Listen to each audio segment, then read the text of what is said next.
Welcome to Buzzwords from the Noisy Spoon Sunroom Saloon. Beer, bourbon, books, and more. Watch out. Here come the clowns. Very well done. Scary ass clowns. They are some scary clowns. Not vodka tonight too, by the way. Vodka tonight? Yeah, beer, vodka, bourbon. That works. And water. Water. Dihydrogen monoxide. Yeah. So we're going to start with our drinks. I'm just drinking a fuzzy navel, which is orange juice and vodka. Mainly because we had orange juice I wanted to get rid of, and I like vodka. Works for you. Howie, whatever you're drinking is very tasty. I snuck some. This is called the Troganator, and I bought this from Trogs Independent Brewery when I went on a trip this past spring down to Hershey, Pennsylvania. Mm-hmm. I actually was looking around in one of the shops locally, like consumer beverages. They have some of these. They have a great selection of consumer. And they really do. This one is a double bock beer. It's really, really tasty. It is very tasty. Like I said, I sold some.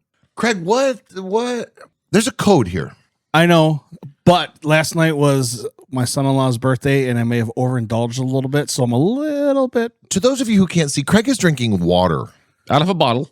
Yeah. I want to do the whole Coyote Ugly thing, where I like spray him with a hose now. Oh, yes. Oh, yes. You should do that, but then you got to clean it up because it's your place. Yeah, that's the danger about hosting. Yeah. All right. So I tend to down these pretty quickly. Odds are there will be more buzz in buzzwords tonight. Okay. Hey. Just so we know. It fits with the book we're going to be discussing. It does too. This is the second Dungeon Crawler Carl book. It is Carl's Doomsday Scenario, and it picks up right where the last book let off. But it goes into overdrive. It does, immediately. Yes, there's no rest for the weary. Yeah. I enjoyed this one more than the first one. Correct, I agree with that. I agree with that. There's a lot going on. We're still meeting characters. Yep. There's a few new characters in this book, some of whom you're obviously going to like, some of whom you're not. But I think Dinneman does a really good job of introducing people and then developing those people. Because in addition to having new characters, it's still got Carl and Donut, obviously, and Mordecai. And Mordecai, while probably exactly the same as he was, Carl and Donut are not. Carl and Donut are already different characters than they were in the first book, which was just a couple weeks ago. I don't know. It seems like to me that Mordecai is a little more heavy on the sauce in this book than he was in the first book. Well, for a reason. Yeah. For a reason. Because, and they kind of remind us of that near the end of the book, which is he's kind of celebrating. Because once he gets Carl and Donut to a certain level, he's free. Well, supposedly. Here's the thing, though. Is he celebrating? I don't know that he's celebrating. There's a lot going on with Mordecai, yeah. But I still feel like he's the same character. Yes, he's a drunk version of that character, but I feel like he's the same guy. There's a lot going on in this book. I'll tell you this. The first book, there were a couple times I went back to reread a section like, what am I missing here? Because all of a sudden this kind of makes a jump. Did I miss something? And sometimes it's just a simple phrase. And you're like, I did a hell of a lot more in this book. Because the action is so fast and furious, you have to pay attention to what's going on. You can't just skim through it. And you misread a word and it changes everything. Yes. Or, you misread something. You read something as a quote when it's not, or vice versa. Yeah, it is a book that now I have now read it 3 times because I read it the first time and then I read it a few weeks ago.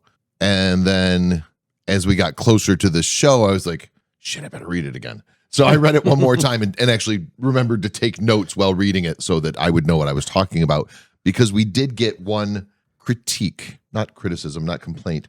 The first Dungeon Crawler Carl book, we didn't talk about the book as much as we should have. Well, we talked more about ourselves, which is great for the people that listen because we're us.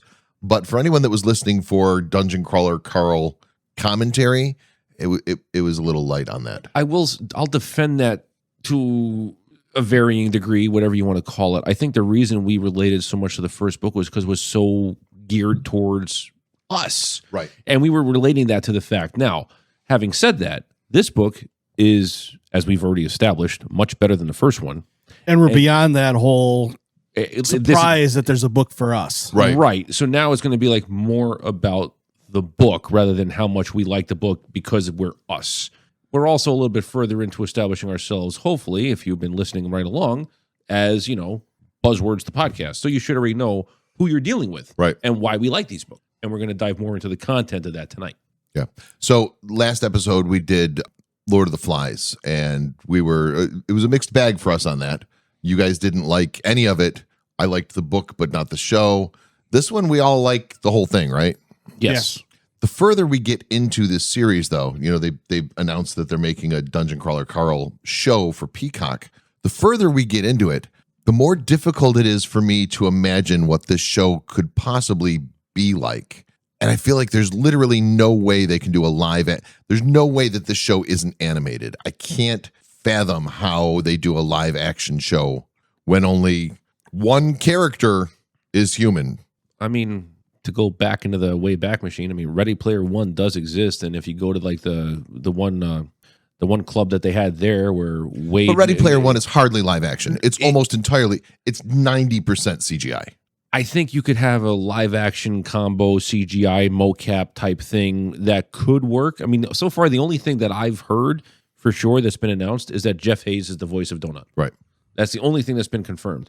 I know Seth Green has been pontificating and promoting himself like, I want to be in the show. I can do whatever, you know. Right. Producers at Peacock confirmed that Dungeon Crawler Carl is officially moving forward as a live action television series. I'm It could be like, what's that one with, well, they remade it with LeBron James, but with the Space Looney Jam? Tunes. Space Jam? They could make it like Space Jam. Would you call Space Jam live action? No. Which one? The first one? Classic. The second first one, one- I never saw, and I don't want to. It was bad. It was. I did watch it during pandemic, and I was like, why? Why are we bothering? And I was like, Yeah. I have better ways to spend my time. And then I was like, oh no, actually, I don't. Yeah. All right. So this book, getting back to, I said, you know, there's one character that's human. He's not even human. Because actually we start the book with race selections, and Yes. Donut decides to continue to be a cat, and Carl decide after much deliberation picks a primal race, and apparently primal is kind of like a blank slate. He still basically looks human, but he's not. And that's going to come into play, I'm sure, later on. I am very interested to see how it does. I'm sure it must, you know, because they show a clip at one point in the book of a primal with wings, and you know, Mordecai says, "Oh, that's a such and such," but still a primal. And there are numerous occasions in this book where Donut says, "You need to get better at jumping or learn how to fly." And one of the things that I have learned, because I have now read through 6 books and I've stopped. I'm going to catch up with you guys. But one of the things I have learned is there are no throwaway comments. I've picked up on that as well, just in this book alone, for some things that were said earlier versus Everything things that were said comes later. back. Yes, during my reading of this book, and just to reestablish, just remind everybody, Craig and I read the hard copies, and Scott, you listen on Audible, right? Yes, and the audio versions are amazing. Right. So I mean, I highly recommend them for anyone who doesn't, for some reason, hate But audiobooks. that's how you had the crazy mix up with Barb and Bob. Oh yeah, we're going to talk about that. But the one thing that I was reading about, I would say about a third of the way through this one, is this book, like the first one, awesome. It's letting middle-aged guys know, hey, there is a book out there for you. It's touching on everything you might have at one point held dear. Right. This book, the world is built, so we're jumping right in. And I was having a blast. I'm like, this is going well. This is going well. And then we get to page 123, and I sent a picture of the page in our little group chat. And we both knew what you were talking about. Yeah, and just before I looked at what page it was, just seeing what you had sent, and I don't remember exactly what it was, but just your description, I was like, oh, he's in the circus. Right. And the circus, that whole idea of just scent being a memory, humanity, you know, it was almost, if you guys have seen the movie Ratatouille, the scene where they're like the critic takes the bite of the food at the end and he just goes back in time like, oh my God. Yeah. Right. Just the humanity in this book, reminding the readers that Carl still knows, despite what he's chosen as a primal, he still knows at his core, in his heart, he's human, Right. and he still has feelings, and he's like, I'm doing this to survive. I'm not doing this because I want to kill you guys. I'm doing this because my life depends on it. And throwing that bit of humanity in there, not just this instance, but multiple other times after that, I thought just added a layer that wasn't necessarily there in the first book. And they've added a layer to them where the first book, it was just clumsy fortune. Yeah. Yes. Well, in the first book, they're trying to figure out what's going on. How does this work, etc. And yeah, they literally stumble through it and luck their way onto the third floor. Whereas by now, There's still some luck, but there's a lot more planning. yeah, on the third floor, they have established themselves as players. They know what they're doing. They know how the world works. They know that they don't really have any friends. But on Carl's humanity, there's a couple times in this book, Mordecai says to Carl, you can't save them all. Right. But Carl has every intention of trying. And even that moment where he kind of just tells off the corporation when he's on at the interview, and it ends badly for the person who they thought was in Carl's trailer. Right. And then here's a random question. Have either of you watched the early season or two of The Walking Dead? Yeah. No. Okay. So I watched it for a while, and then it got repetitive, and I agree with you. Yeah, same here. But in, I think, the first or second episode, there was a scene where Rick, the main character, comes across a zombie. Lincoln something. Andrew Lincoln? Andrew Lincoln, I yeah, think. that's right. He comes across a zombie who's only got a torso up, and they're like crawling with their arms, like whatever. And he looks at the zombie like with pity and says, I'm sorry this happened to you. And then he shoots the zombie in the head to put it out of its misery. I'm thinking to myself, it was similar to this, like where Carl is like, all these dead hookers are falling from the sky. How did that happen? All right, so this goes back to the first book. I think the Hoarder changed Carl. Yes. I think that once Carl had to kill the Hoarder, realizing who she was and realizing that she was better off being dead, I think that largely formed who Carl becomes. There were a couple instances in this book where he came across different characters who were just like, kill me, get it over with. Yep. And like, the bear, Heather the bear. Her Gum, the one who was trying to like solve it. I felt bad for her. I don't know how it was reading it, but listening to the whole thing with Gum, I wanted to help her. I wanted to save her. Yeah. I felt bad for her. I wanted, and like in your brain, this is a non-playable character in a book. Yeah. And I felt bad for her. Like, she is not real on multiple levels, and I felt bad for her. Isn't that a sign of a good book? Oh God, yes. When you get an emotional response to something you read.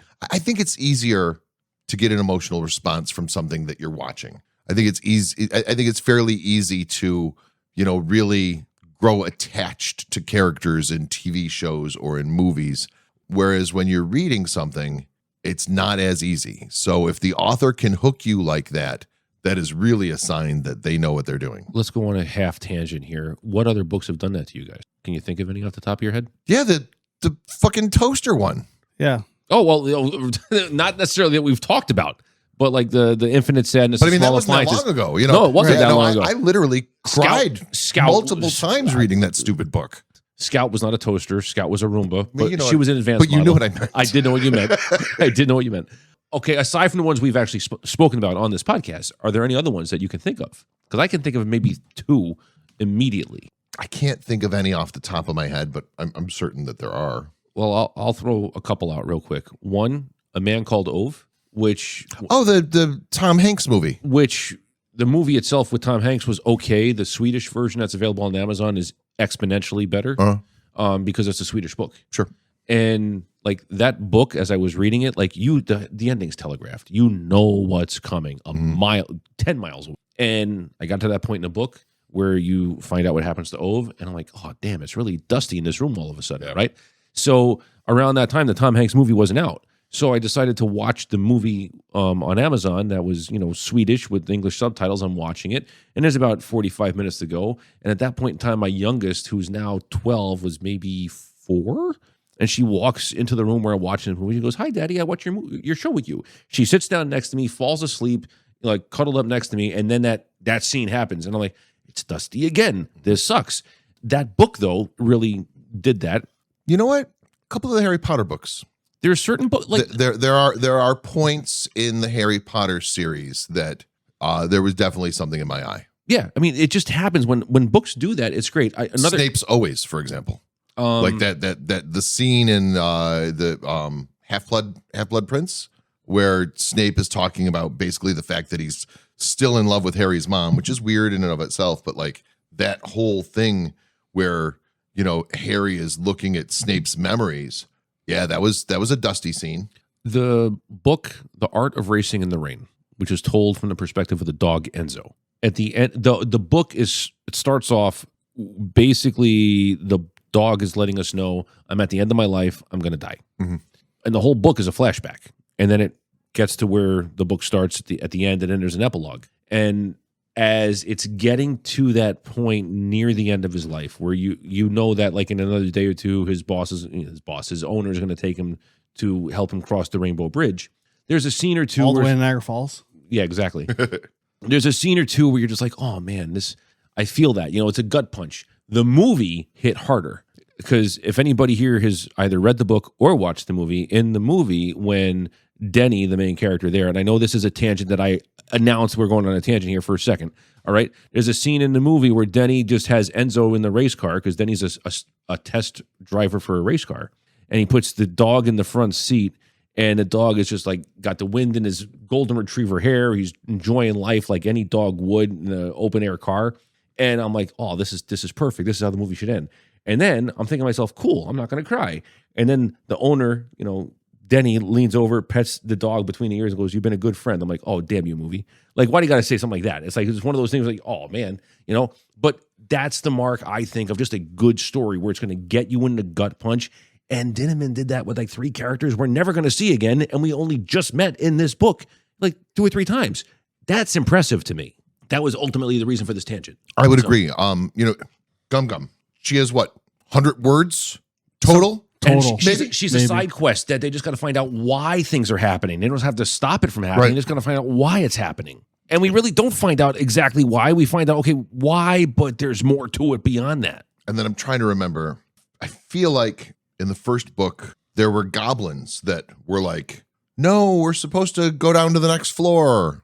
Yeah. And that didn't have the same emotional, but I mean, it's the same style where like it's a very minor character that, doesn't have minor repercussions. I don't, it's weird. Well, and yet at the same time, that none of it matters.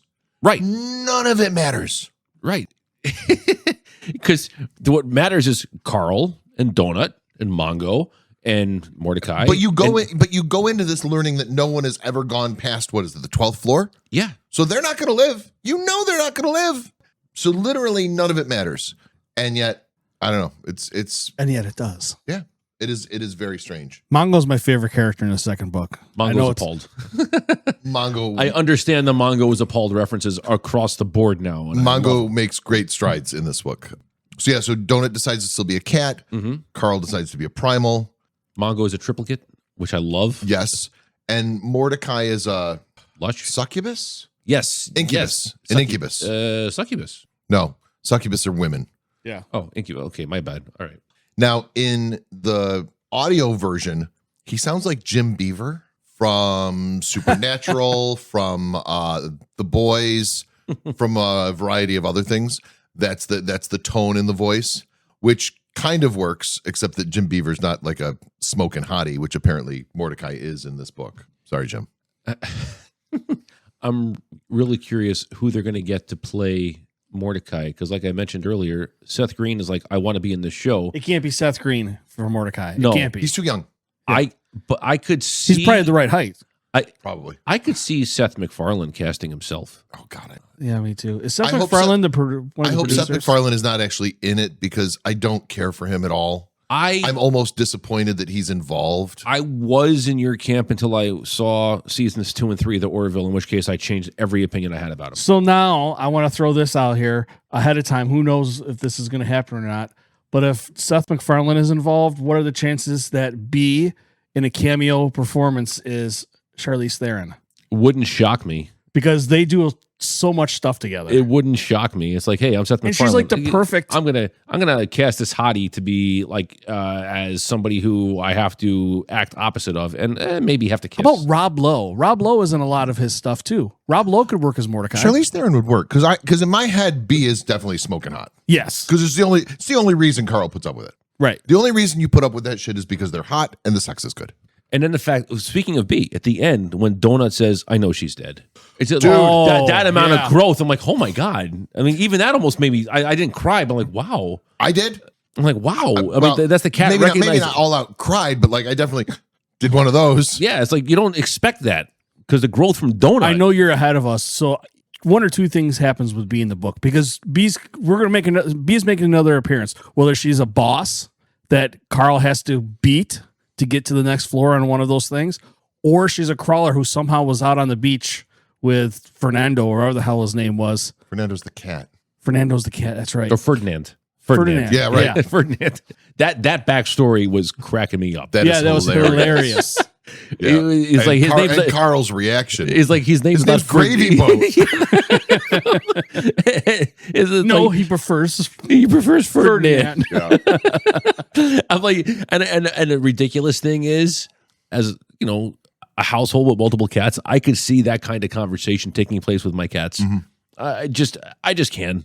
Cats are such a different type of conversation than dogs. I think it's really interesting in this book how clear it is that Donut is playing several sides. Her saying, I'm not stupid. I know that Bee's dead. You know, that's one. But how she messes with people. I Wasn't it like the Prince Stalwart when she was basically telling him off on camera? No, not Prince Stalwart.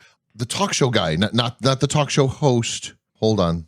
Because I actually wrote this and now I lost it. As you find it. Tucker. Okay, yes. When she's messing with Tucker. And she wasn't calling him Tucker. She was calling him Butler. Yes. Just because. And like knowing that would irritate him. Mm-hmm. It just and like her little asides and just, you know, the way that she manages several things. Like, yes, her charisma might be high, but clearly she's dealing with some intelligence that we don't know about, because she has really got a lot of things under control. And on a couple of occasions, Carl even mentions like, Donut, I'm really proud of you. Like, you clearly know what you're doing.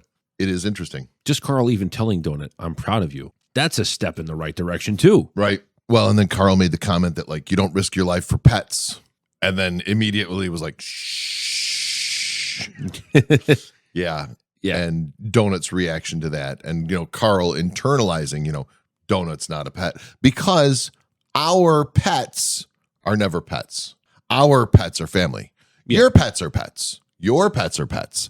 My pets are family. Exactly. And that's why near the end, when it's like Mordecai is telling Carl, careful, these people are going to try to recruit Donut for their crew rather than yours. You better watch out. And as we've already said, Scott, you've read ahead, but the point I'm getting at is like, I'm really curious to see at what point does she turn, but it's not a full-fledged turn. Because I could see that happening. That's just one of those things. Like if you've read a book before, where like she becomes a double agent. Yes, I can see something like that happening. If I've predicted something happening, cool. All right. If not, I can live with it. I don't always get things right. Yeah, kind of like Mordecai was a double agent in this book. Yeah, a little bit. So we start. First of all, I feel like this could have easily been 2 floors. Each quest could have been its own floor. I actually feel like this could have been 2 books. Yeah, they could have. But I do wonder, Dinneman starts by saying there are 18 levels. Mm-hmm. So the first book had 2 levels. The second book only had 1. So when this came out, everyone's got to be thinking, man, there's going to be like 14 more books. Because this, in my opinion, really should have been 2 levels. Could have been 2 books, but should have definitely been 2 levels. Because very little ties the 2 quests together. You've got up to the circus, and then I feel like after the circus, scene, and then that whole other thing could have been a whole nother book. As far as the circus goes, personally, I had no problem envisioning any of that except for the vine. I didn't get that. I couldn't wrap my head around that. Nope. And then Carl says, you know, it's more like a bush, and I'm like, yeah, that was the only thing that I couldn't envision, but I could envision the crazy clowns. I could envision the lemurs with the skull faces. I thought the idea of, you know, giraffes as cattle basically was hilarious. I pictured one of the lemurs with Sacha Baron Cohen's voice running around. Sacha Baron Cohen's regular voice or Borat voice? No, the voice he used in Madagascar. Okay. When he was the lemur. Okay. We got to move it. So you talk about in your text to us the smells of the circus and how, you know. Yeah. Let me see exactly what I wrote. I was actually talking about that when I read it. I was telling to my wife, you know, when we fry a burger indoors, normally we grill a burger all the time, but every once in a while the weather's crappy, so you fry one. We don't do it very often, But it immediately sends me back to my grandma's house when I'm like 12 because she would not grill it. She would always fry it. In the Well, they kitchen. say that smell is more closely related to memory than any other sense. Dude, I was like back in my grandmother's kitchen. Yeah. And I correlated it to that part of the book. Now, on this note, I remember, it hasn't happened in at least a decade, but you remember when the circus would come to town and set up at the fairgrounds? It's been a while, man. They have that like Billy Martin All-Star Circus that travels the area, I would say, like every fall and shows up at like middle and high schools. I remember there was like Carson and Barnes, I think. And when I was at LVL, we had tickets to it, and it was at the fairgrounds for, I don't know, 2 or 3 days or something like that. And it was a janky circus, kind of like what I imagined this was. Right. They still exist. It was no Ringling Brothers. No. And they're much less animal dependent than they used to be. They're a lot more acrobat dependent. Yes, which I'm okay with that. Yeah, I think that's probably a good thing. Yeah. It's nice to see that every once in a while, we progress as humans. Mm-hmm. But yeah, they still exist. But I remember taking my kids to the circus when they were little and how much fun we had, and the popcorn and also the smell of the fair. I totally understood where that was coming from. Yeah, what I had written was this page is an example why this series is so good. It's off the rails insane, but then it's supremely human and discusses the power of memory in such a real way. And this would be page 121, where I'll just read right from the book. Most of these memories came back to me years later from is that where I want it to be? The smell. Okay. It was unlike anything I'd ever experienced. It was a scent of peanuts and cotton candy and roasting corn and hay and animal musk and cheap plastic toys all rolled into one. But it was more than that. My 4-year-old mind couldn't possibly register it at the time, but it was a scent of happiness, of joy, of being a kid, of not being afraid. Over the years, I'd catch similar scents in places such as the county fair or carnivals, or whenever I visited a place with livestock. But this was different, oddly specific. This was a different, oddly specific aroma that had been indelibly imprinted on me as a 4-year-old, a scent I'd sometimes remember as the path I could have taken, the world I could have lived had my dad not found us and taken us back. It was a scent I'd been chasing all of my adult life. So yeah, just the idea of memory. And like Scott, you said earlier, you knew exactly what page I was on when I sent that out. Well, and then he goes on to talk about his relationship with his mother. As we've pointed out, I'm further than you guys are, so I know a little more than you do, but there's clearly a lot of stuff with his parents that I bet that comes back. Will come out eventually, I'm sure. So his mother ran away from his father and took him, but they got caught. I'm not entirely sure, all the details that happened, but it's amazing that Carl is as well adjusted as he is, given some of this obvious trauma from his childhood. Got straightened out in the military. In the Navy? In the Navy, yeah. The Coast Guard, damn it. One more circus thought. No, please. Were either of you or both of you confused with the poisoning, unpoisoning thing? Yes, very much. Because I couldn't follow the poisoning, unpoisoning thing very well. I have 3 confusing spots, and that is actually in order of importance the third one, the lowest one. All right. What were the other 2? The other 2 dealt with that second quest when they went to visit the receptionist. Uh-huh. The Beanie Babies. Okay. Was confusing as hell to me. I had to reread it a couple times. Okay. And then her husband. Okay. I wasn't confused about either one of those, actually. I from what I understood, the husband was someone she just trapped and kind of like dragged along from floor to floor to floor, which is why the level for the husband was so low. But all the power was coming through him. Yeah. That's where I'm like, I think that all the power was coming through him because of the spell, though. Okay. But I don't think she had any feelings for her husband. No, none at all. Yeah. I don't think she had But the any Beanie feelings at Baby all. thing was the most confusing part to me. The whole Beanie Baby thing. That was like dungeon voodoo almost. Yeah. Something like that. I probably read it 3 or 4 times going, what am I missing here? Because I'm still not entirely clear on what it did. The good news is I don't think that's going to come back into play. I hope not. All right. But who knows? So we're through the circus? I think so. One other thing that you had mentioned earlier, one of you mentioned Barb versus Bob. Yes. I sent this out in the chat as well, where Carl is talking with Donut in their chat, and Donut says something like, "That's why they killed Barb on Stranger Things." And Carl says, "That doesn't make sense, except the Barb part. You're better with television stuff than I am. When we get there, well, hold on, wait. But explain it. Carl says side characters can't get all the love, right? Because when they do, they have to kill them off, like Barb on Stranger Things, right? And which hearing it, I heard Bob on Stranger Things. Right. And the confusion in the chat, which actually makes a ton of sense when you think about it.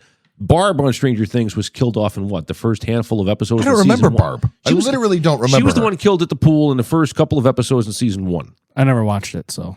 Bob was in season 2, and it was played by Sean Astin. And was a huge deal. Right. And everybody loved him. Right. So They had to kill both of them anyway. You know they were going to. but I can understand killing Bob because he was consuming too much energy. Yes. You know, that makes sense to me. But when I was like, wait, it was Barb, that made less sense to me. So it is very, it is interesting. Season 1 of Stranger Things, Barb had a phenomenal following.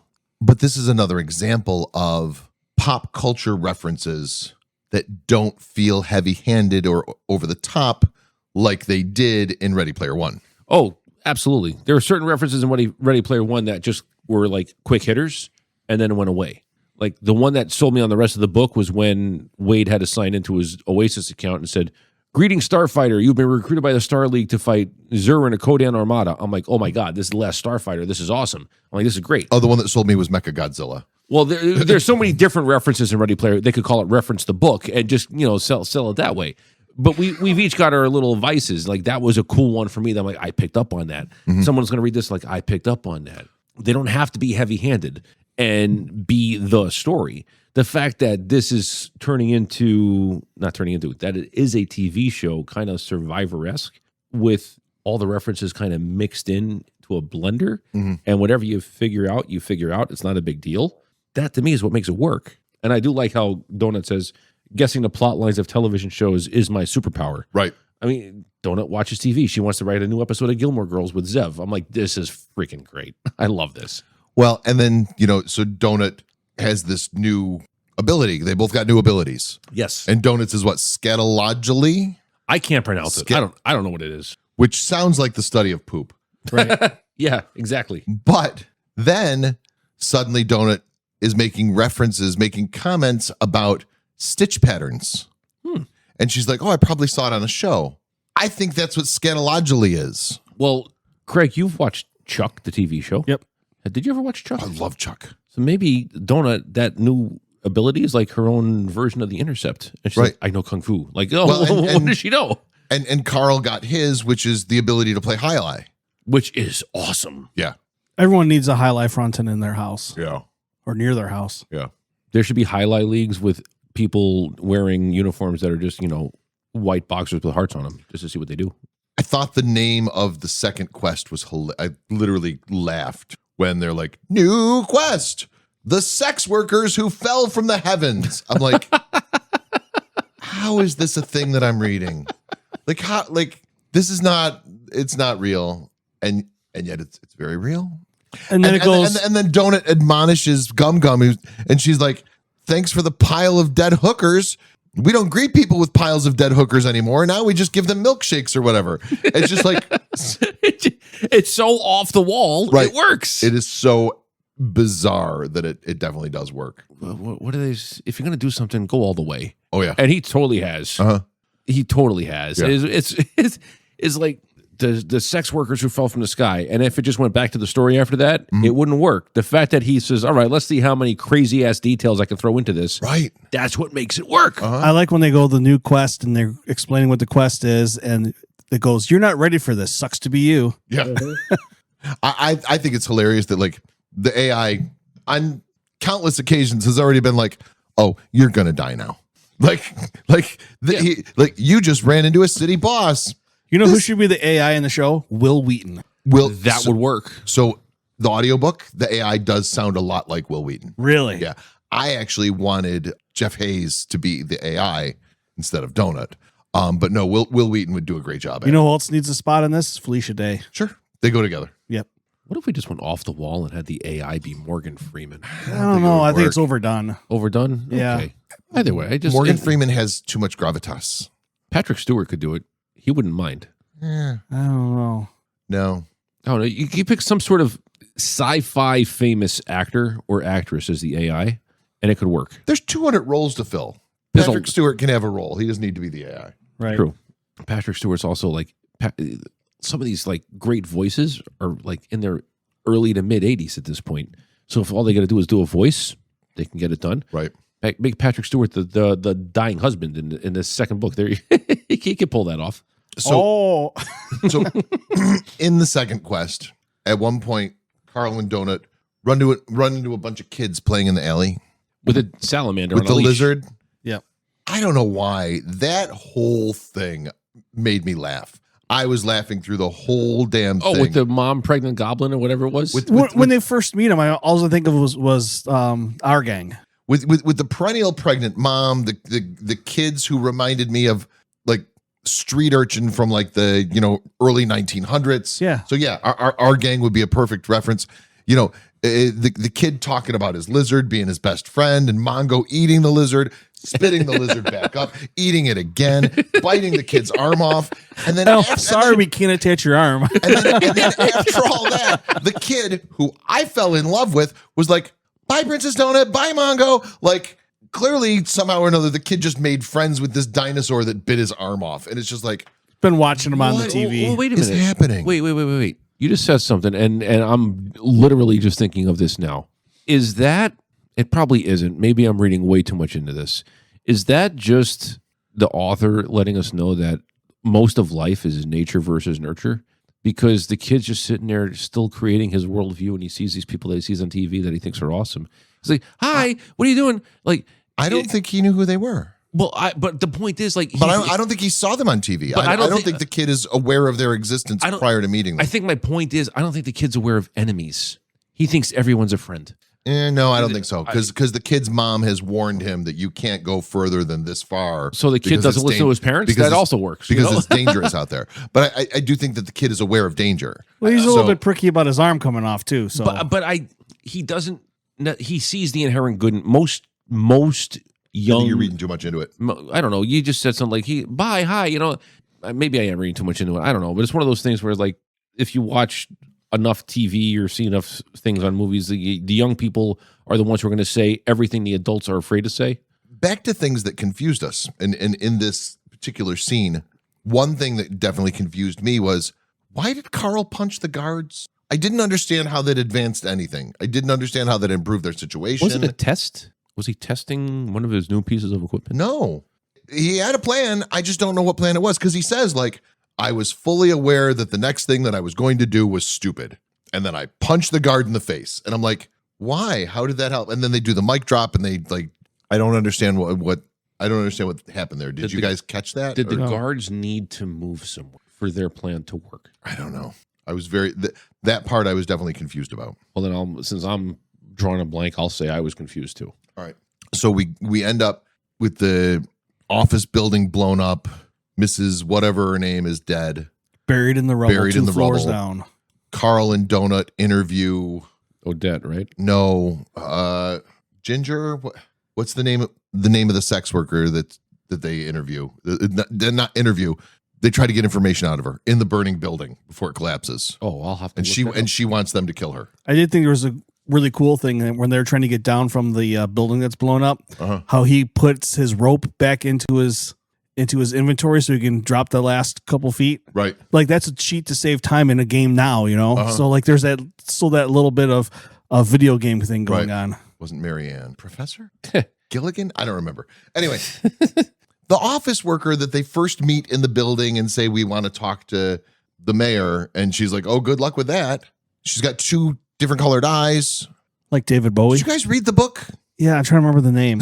I'm looking up the name. I don't remember the name. It's one of those characters that you meet once and kind of forget about. So they blow up the building. They interview the girl. They go across the street to the old mayor, and that whole thing happens. Miss Quill. No, not Miss Quill. Miss Quill was the receptionist. Miss Quill was Miss Quill was actually the mayor. Right. She portrayed herself as a receptionist at the beginning. Which is smart. We get to the end of the book. Everything's going sideways. Everyone's going to die. And then they don't. At this point, is the AI trying to help them? I want to point this out about when they make it to the next floor. They use their own cheat code, just like they did when they left the first floor. Is there going to be, I haven't gone very far into the third book. Did they break the rules, or did they see a loophole that wasn't covered by the rules, and now the AI is going to have to adjust itself and change things again? Because that's kind of what they did again. Right. But I feel like the AI didn't have to let them. You know, the AI decided that one bomb or whatever didn't count as a magic item. I almost just blew something from the third book. Whew. I was going to say something, and I was like, wait a minute, that's book 3. I'm starting book 3 this week. I was looking for the name. I stopped looking. I want to resume being part of the conversation. Which person are we looking for? This receptionist name? No, not the receptionist. She's a city worker who is also a prostitute. She's a city worker by day, prostitute at night. It wasn't Signet, was it? No. That was a circus. Signet. Signet. We did read the book. Some of the characters, I believe it. Some of the characters that you meet and don't see again, we don't remember. Part of the their reason names. I haven't started next week's reading is because I didn't want to get jumbled. And part of the reason I read it a third time was because I just wanted it to be fresh. And yet I can't think of the character's name either. So Which must tell us all that maybe she's not that important. We just feel bad we don't remember her name. yeah, no, she's not all that important. Okay. Although she does tell Carl and Donut most of the reason for like she does explain Burgundy. Burgundy. Yes. Yeah, that's right. Yep. Ginger, Burgundy. Yeah, you're right. They're You're close. on the right track. Yeah. It was a color. Yeah. Is it a color or is it a Ron? Oh, Ron Weasley. Ron Burgundy. But Ron Weasley's a ginger. I want to let you know I'm kind of a big deal.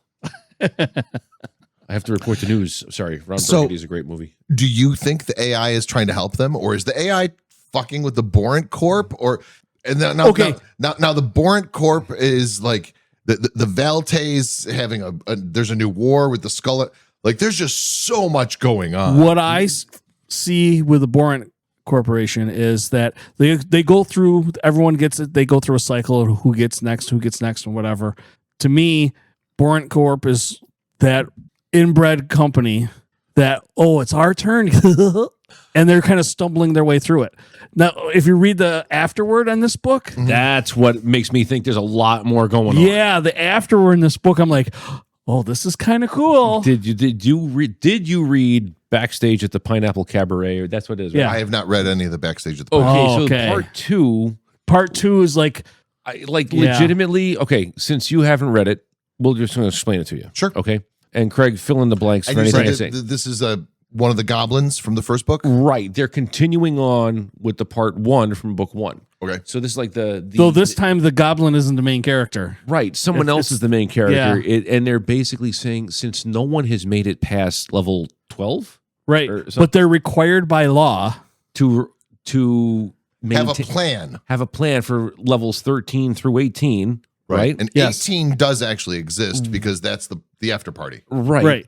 And since nobody pays attention to anything after 12, they are basically free to do whatever they want. Yes. Which is why everyone wants to go to the next floor. Yes. Not the crawlers, the NPCs. A lot of the right. Yes. Because they want to get as deep as they can. It is confusing to the characters though, because they get pulled out of their reality into this backstage area, basically. But the other part of it that they kind of don't necessarily beat you over the head with, but strongly imply, is that since no one's made it past 12, all the levels after that, nobody's regulating. And it's almost a free-for-all in terms of who's in charge and what they can do and get away with. Right. Which makes me wonder, okay, what's in store in the later books? Because the author, Denham has already said, book 9 is really just one long book, but I'm splitting it into 2. Right. It's like, okay, fine. So it's going to be 2 books. It's going to be 9 and 10. How many of the pages in books 9 and 10 are going to deal with beyond level 12? That's what I want to know. I don't know. There are 7 out now, or there are 8 out now? There's 8 out now. There are 8 books out now. There are 8 books, and I think they're through 10 floors, maybe? Okay. That sounds okay. I mean, I can live with it. So I am through book 6. There's a picture Craig is laughing at. I am through book 6, which I think was floor 8. Okay. Yes. I actually took notes. Oh, do you guys like Katya?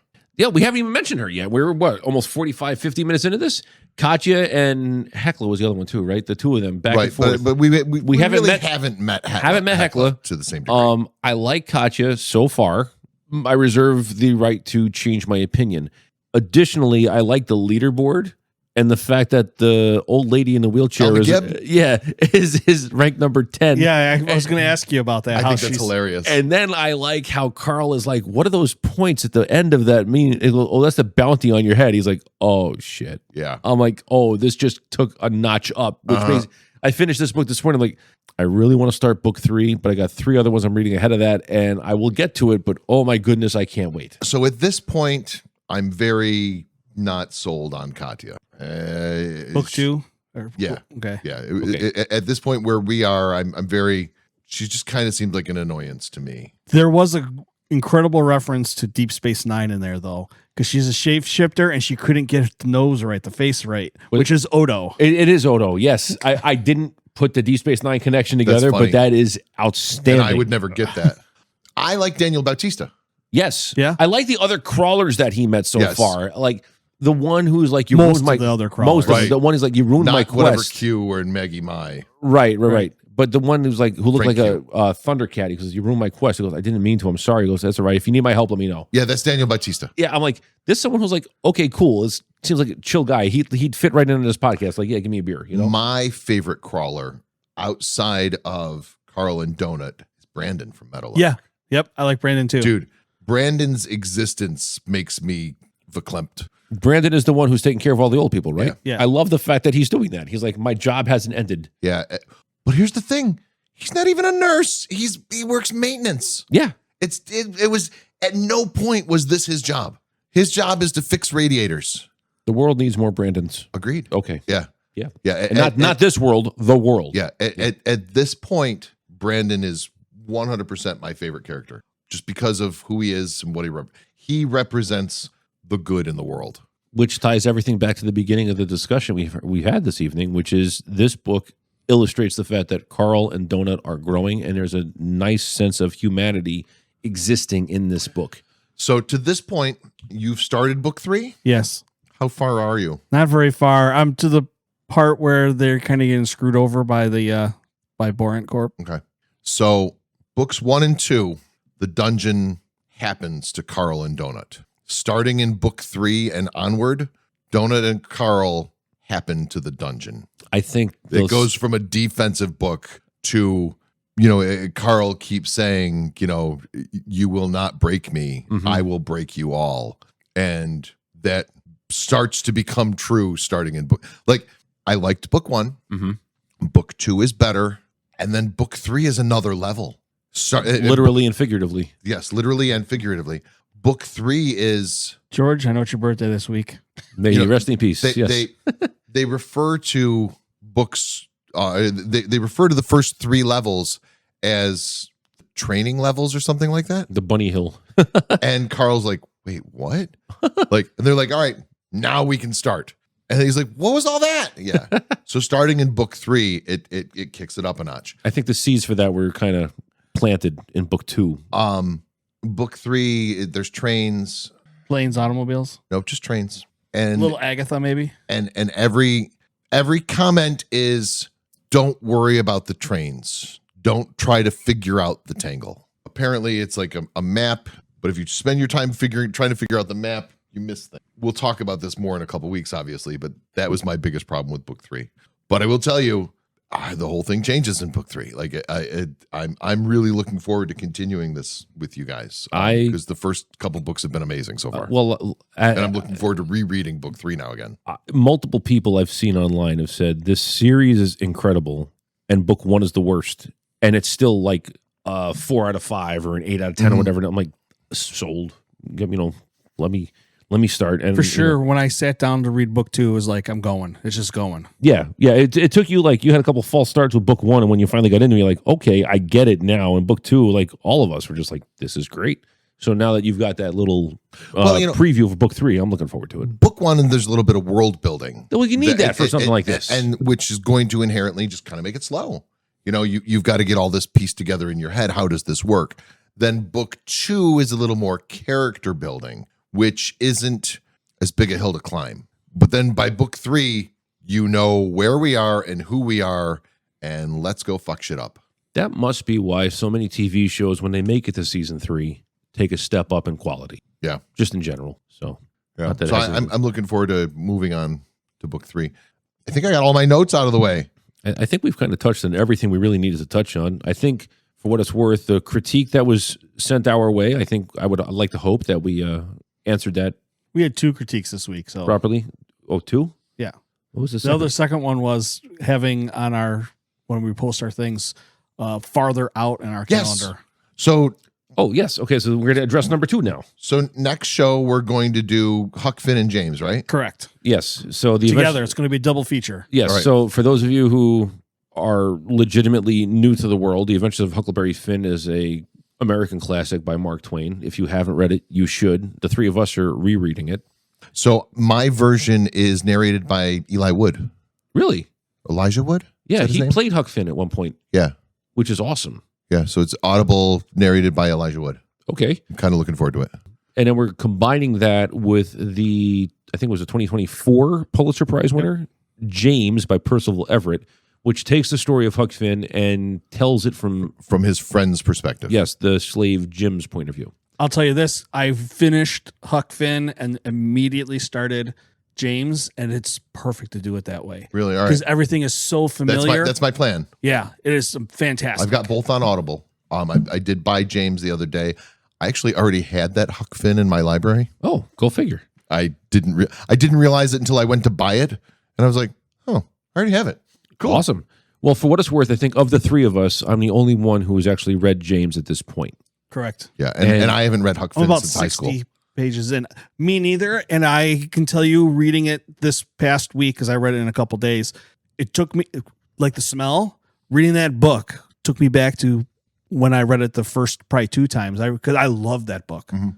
So I remember at like 12 or 13 Well, reading. like Carl and Of Mice and Men. Yeah.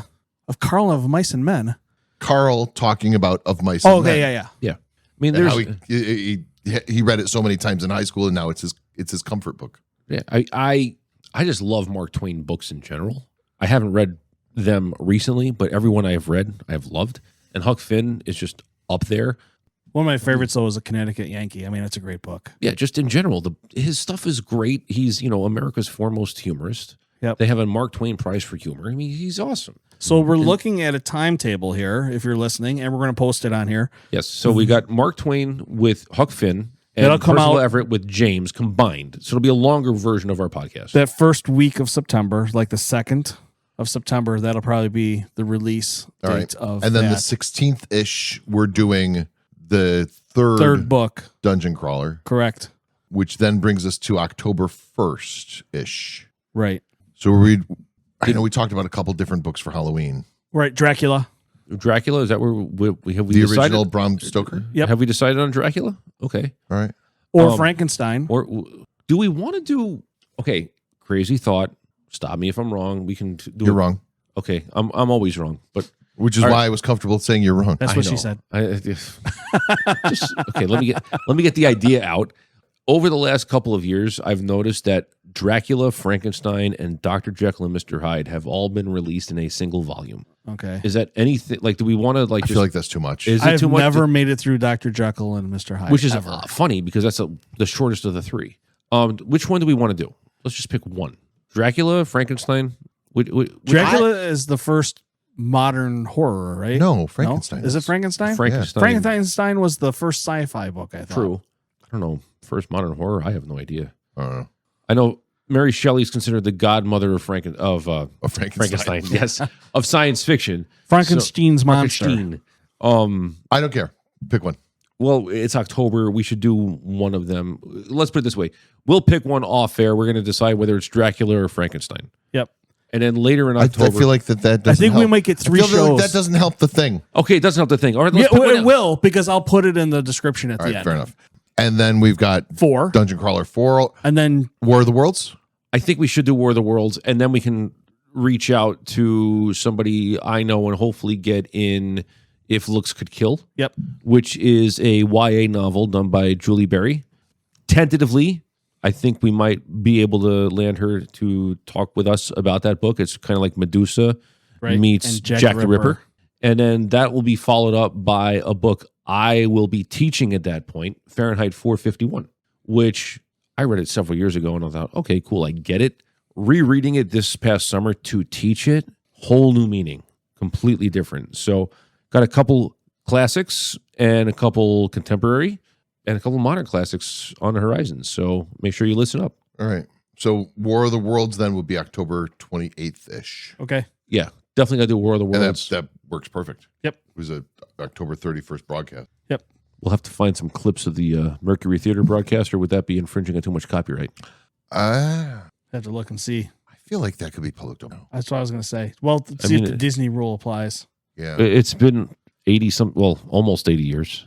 Yeah. I feel like that could be. It has I'm not been 80 sure. years. It has been 80 years. I recently started reading, maybe a year ago or so, started reading A War of the Worlds narrated by multiple people. Tom Cruise. No. That was a bad British- movie, by the way. British, not literal royalty, but like British, like television and radio, like royalty. Like David Tennant was one of the narrators. Really? And several other people of his caliber. I DNF'd it. Hated it. Absolutely. So I've got to find a new version to read. Well, for what it's worth, like when I use War of the Worlds in my classroom, I focus primarily on a very abbreviated version of the story just so that they understand, hey, this is what it's about. And then I focus on the first like maybe 30 or 40 minutes of the broadcast, and that's it. Even the graphic novel that I read with some 7th graders a couple years ago, it's not that exciting. You should get the wax cylinder and listen to the original H.G. Wells version. You just have to, yeah. Off topic ish. So I recently finished a project that I've been working on for forever. One of the things that I do in my spare time is I narrate royalty free or, things that the copyright has run out on books. And I recently did a book that I have loved for a long, long, long time. Kafka, Metamorphosis. So I narrated it in 3 parts. I added a foreword, and then I added a backward. Well, kind of. I added a thing at the end that I refer to as a quick explainer, which is just like, here's what just happened, but in, much shorter words.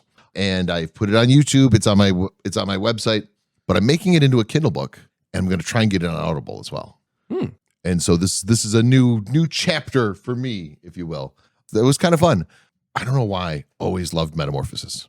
Very cool. It took me years to put together the joke in Spaceballs, where they're transforming Spaceball 1 into Mega Maid. Yeah. He goes, ready, Kafka? I'm like, I get it now.